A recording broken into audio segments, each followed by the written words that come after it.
In those days, in the days when the heaven and earth were created, in those nights, in the nights when heaven and earth were created, in those years, in the years when the fates were determined, when the Anuna gods were born, when the goddesses were taken in marriage, when the goddesses were distributed in heaven and earth, when the goddesses became pregnant and gave birth, when the gods were obliged.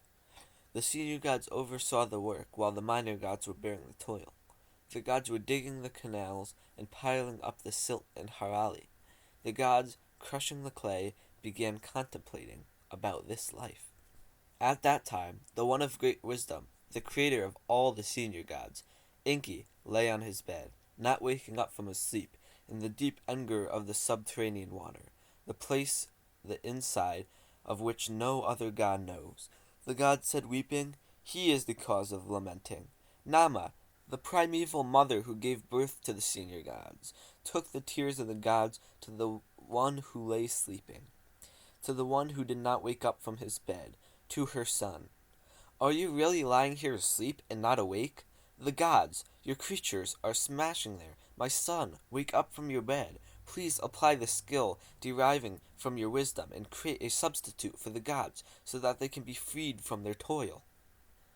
At the word of his mother, Ninmaḥ, Enki rose up from his bed, and held on Kug his room for pondering. He slapped his thigh in annoyance. The wise and intelligent one, the prudent of skills, the fashioner of design of everything, brought to life birth goddesses. Enki reached out his arm over them and turned his attention to them. And after Enki, the fashioner and designing of himself, he pondered the matter. He said to his mother, Ninmaḥ, "My mother, the creature you planned will really come into existence. Impose on him the work of carrying baskets. You should knead clay from the top of the Abzu. The birth goddess will nip off the clay and shall bring the form into existence. Let Ninmaḥ act as your assistant, and let Ninmaḥ, Saziana, Ninmada, Ninbaraga, Ninmug, and Ninguna stand by you as you give birth. My mother, after you have decreed his fate, let Ninmaḥ impose on him the work of carrying baskets." She placed it on grass and purified the birth. Enki brought joy to their heart. He set a feast for his mother Ninmaḥ and for Ninmaḥ. All the princely birth goddesses ate delicate reed and bread, and Enlil and Lord Nudimmud roasted holy kids. All the senior gods praised him. "O Lord of wide understanding, who is as wise as you? Enki, the great Lord, who can equal your actions? Like a corporeal father, you are the one who has the me of deciding destinies. In fact, you are the me." Enki and Ninmaḥ drank beer. Their hearts became elated. And then Ninmaḥ said to Enki, "Man's body can be either good or bad, and whether I make a fate good or bad depends on my will."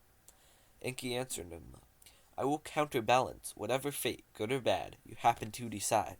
Ninmaḥ took clay from the top of the Abzu in her hand, and she fashioned from it the first a man who could not bend his outstretched weak hands. Enki looked at the man who can't bend his outstretched weak hands and decreed his fate. He appointed him as a servant of the king. Second, she fashioned one who turned back the light, a man with constantly opened eyes. Enki looked at the one who turned back the light, the man with constantly open eyes, and decreed his fate, allotting it to the musical arts, making him as the chief in the king's presence.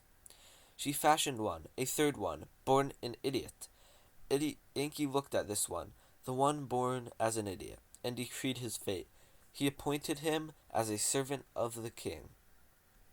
Fourth, she fashioned one who could not hold back his urine.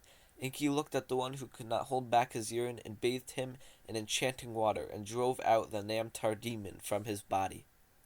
Fifth, she fashioned a woman who could not give birth. Enki looked at the woman who could not give birth and decreed her fate. He made her belong to the queen's household. Sixth, she fashioned one with neither penis nor vagina on its body. Enki looked at the one with neither penis nor vagina on its body and gave it the name Nibiru Yanach, and decreed its fate to stand before the king. Ninmaḥ threw the pitched off clay from her hand on the ground, and a great silence fell. The great Lord Enki said to Ninmaḥ, I have decreed the fates of your creatures and given them their daily bread. Come now, I will fashion somebody for you, and you must decree the fate of the newborn one. Enki devised a shape with head and a mouth in the middle, and said to Ninmaḥ, Pour ejaculated semen into a woman's womb, and the woman will give birth to the semen of her womb. Ninmaḥ stood by for the newborn, and the woman brought forth in the mist. In return, this was Yumal.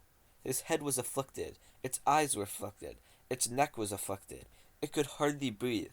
Its ribs were shaky, its lungs were afflicted, its heart was afflicted, its bowels were afflicted.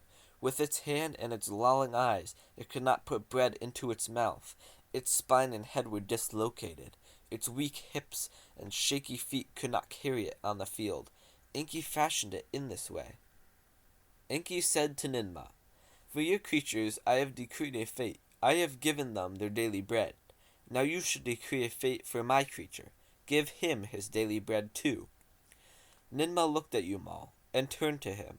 She went nearer to Yumal, asked him questions, but he could not speak. She offered him bread to eat, but he could not reach out for it. Standing up, he could not sit down, could not lie down. He could not eat bread. Ninmaḥ answered Enki, The man you have fashioned is neither alive nor dead. He cannot support himself. Enki answered Ninmaḥ, I decreed a fate for the first man with weak hands. I gave him bread. I decreed a fate for the man who turned back the light. I gave him bread. I decreed a fate for the man who was an idiot. I gave him bread. I decreed a fate for the man who could not hold back his urine. I gave him bread. I decreed a fate for the woman who could not give birth. I gave her bread. I decreed a fate for the one with neither penis nor vagina in their body. I gave it bread, my sister. Ninmaḥ answered Enki, You entered. Look, you do not dwell in heaven. You do not dwell on earth. You do not come out to look at the land. Where you do not dwell, but where my house is built, your words cannot be heard. Where you do not live, but where my city is built, I myself am silenced. My city is ruined. My house is destroyed. My child has been taken captive. I am a fugitive who has to leave the Eker. Even I myself could not escape from your hand. Enki replied to Ninmaḥ, Who could change the words that left your mouth? Remove Yumal from your lap, Ninmaḥ. May your work be, for me, what is imperfect. Who can oppose this? The man whom I shape for you, let him pray. Today my penis be praised. May your wisdom be confirmed. May the Enki and Ninmaḥ proclaim your glory. My sister, the heroic strength, the song, the writing, the gods who heard, yet Yumal build my house. Ninmaḥ could not rival the great Lord Enki. Father Enki, your praise is sweet.